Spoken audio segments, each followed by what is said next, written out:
Margaret Lagus, an EMT with the Hardwick Rescue Squad. I'd like to talk to you today a little bit about a safety feature that you might not often think about your home and your place of business, and that is the numbering on your home.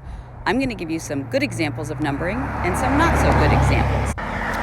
So this is an example of a very attractive post with a number on it, but you can imagine that at night there isn't enough contrast between this number and its post to make it easily seen by an approaching ambulance. So this is an example of numbers that are too small, paint that has come off, and not enough contrast between the number and the paint.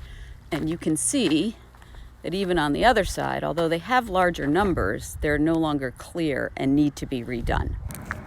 So this is another example of some numbers that have gotten old and need to be replaced.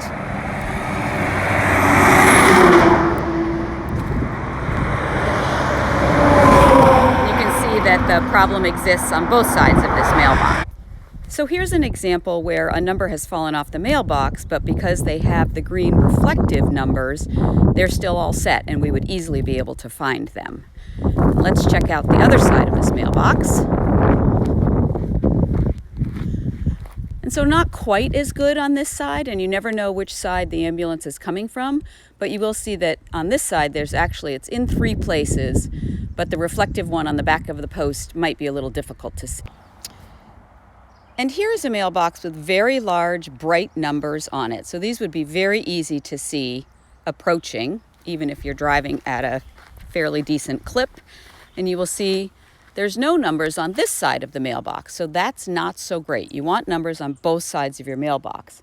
This home does have a post on the other side of the road with the number facing the road, so you could see that number no matter which side you were coming. And here's an example of a home that does not have a mailbox on the street. Does seem to have an old number maybe there on the left-hand side of the home, but you can tell that there would be no way to know what that number was as an ambulance was driving by.